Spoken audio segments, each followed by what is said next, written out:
What is that best giveaway? That's what people want to know.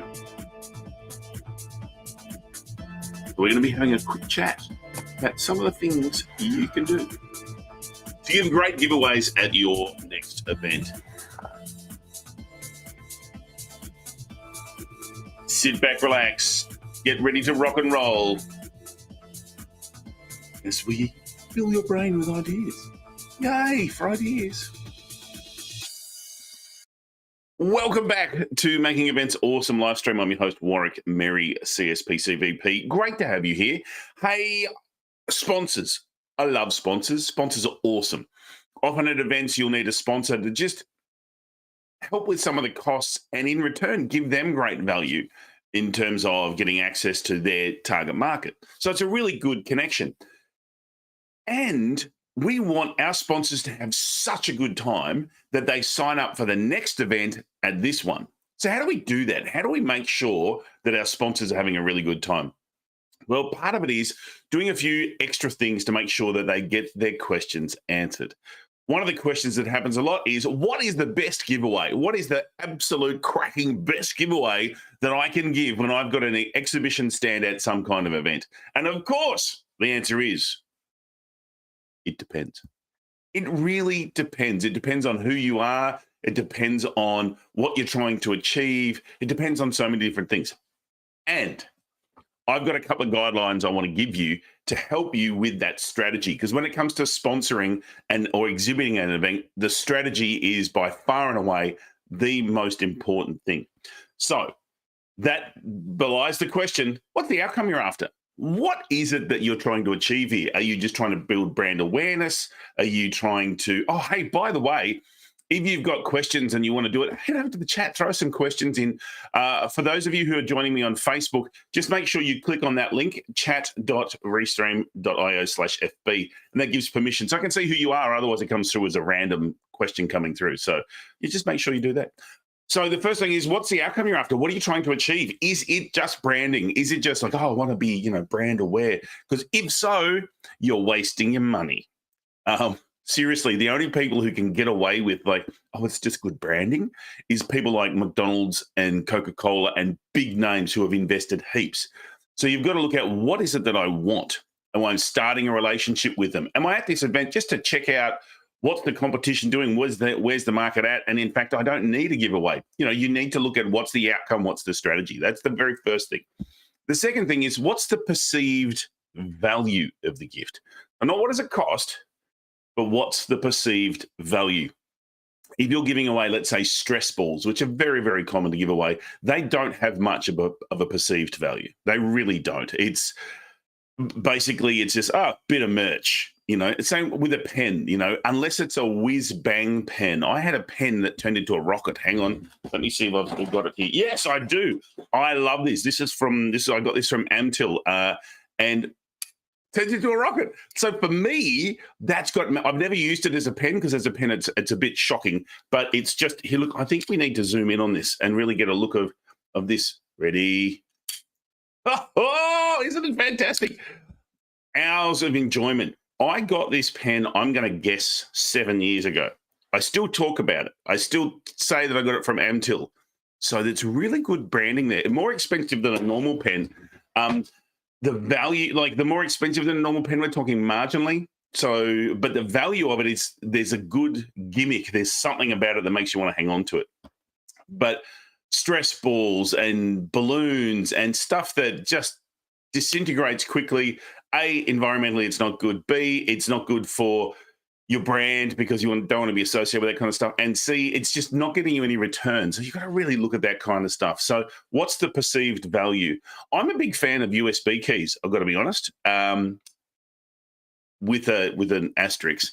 But everyone loves USB keys. Everyone's looking for USB, always looking for USB. So, but the thing, and this is the third thing. So the first one is, of course, what's the outcome you want? Then we've looked at what's the perceived value of it. The third thing is, do you actually need two-tier gifting?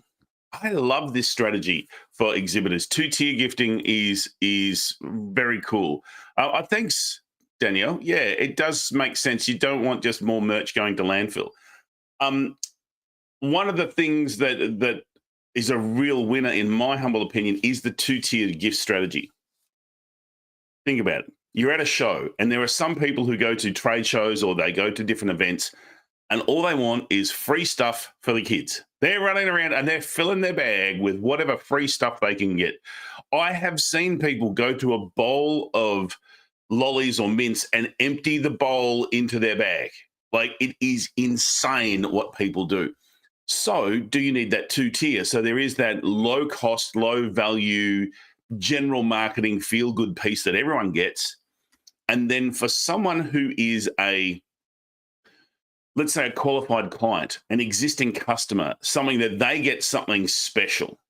And it may well be, and I've seen people do this with like really well-bound coffee table books that are relevant to their brand. This was at a travel expo, so they had this really nice book, but that very limited people got it.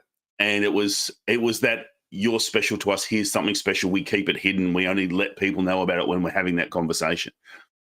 So just look at, do you need to consider that two-tier gifting strategy? I really like it if it's used well. You will get people find out who come up and ask for one, and it's okay to say no.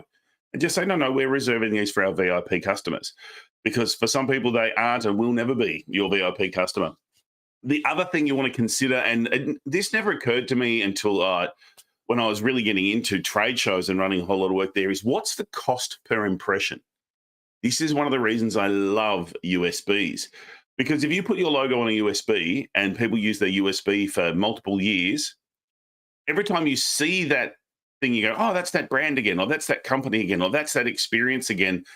You're reducing your cost per impression. T-shirts are brilliant for this. I know a lot of people get T-shirts at expos or at events, take them home. They might go, I'm not going to wear this, but maybe my partner might wear it as her or his night attire. Or maybe the kids will wear a T-shirt for playing outside, or maybe it's my work T-shirt for doing stuff in the shed, but I'm still seeing the logo. Hats are another good thing, and you could have a hat, depending on the climate you're in. You might have a warm fleece hat for where it's cold, and then have a peak cap for where it's warm. You could do something like that, because they're going to see that impression a lot. So you've got to make sure that it's branded about you, but not too branded. Because personally, I don't like wearing other people's brands, but I will wear something that if it's neutral, so it's not, I don't know, I'm a bit weird about it. You need to work out what's going to work for your company. I know once, unexpectedly, I went to the service station, filled up with petrol, I was traveling, bought myself a 4 and 20 pie, and then they gave me a pair of 4 and 20 socks. And I'm like, okay, great. I didn't realize I was getting the socks. But I have worn those 4 and 20 socks many, many times. And it was a great way to, and they were sort of tradie, truck drivery kind of socks. I don't know, maybe I look like a truck driver. But it was just something of value. So, you've got to look at what is it that's going to give you some really good, a very low cost per impression. So a lot of impressions. You're looking for, a balloon won't cut it. I guarantee you half of your balloons will end up in the ceiling, and there'll be an extra fee to pay to get them down. But something like a USB, and by the way, if I was looking at USBs now, you can get USBs that are USB-C and then USB-A at either end that slides backwards and forwards.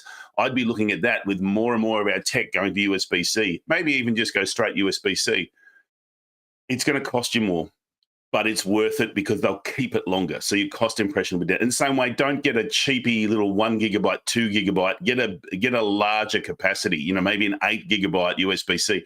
They'll hang on to it longer.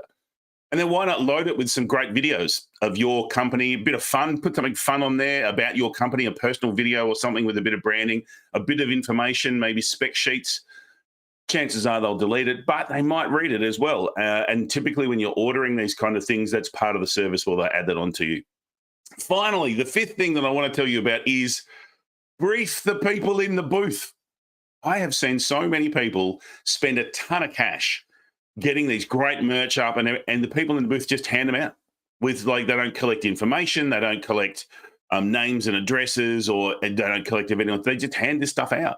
Now, that might be your strategy, but I would humbly suggest to you, you could do better.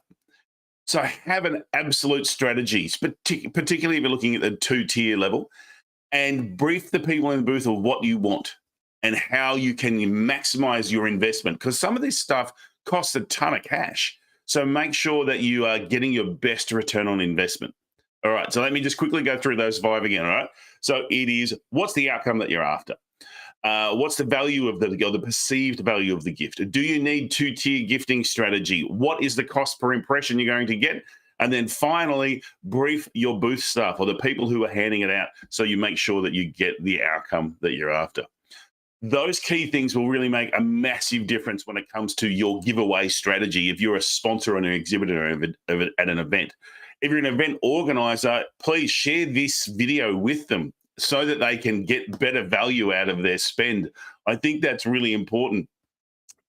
And also, if you felt the urge to, you could share this web link so they could come over to Making Events Awesome, where we talk about a whole lot of different ideas around events and how we can get better, basically make the event awesome. The name's in itself. It's a Facebook group. Come join us. It's great. That's it for today. I hope that helps. If you have any questions about your giveaway strategy, please reach out. I'm more than happy to help you. Thank you for joining us. And the lovely Danielle was with us. We had a few other people online. Yay, always nice. Good to have you here. I look forward to your company next time, 9 a.m. Melbourne time, every Thursday. Oh, thereabouts. It's about, I think it was 9:02 today. Thereabouts. Come join us and talk about how do we make events awesome. Awesome. All right. Thanks so much for being here. I'll see you next time on the live stream. Time for the end of live stream dance. All righty. That'll be enough to end up and get everything fabulous. All right.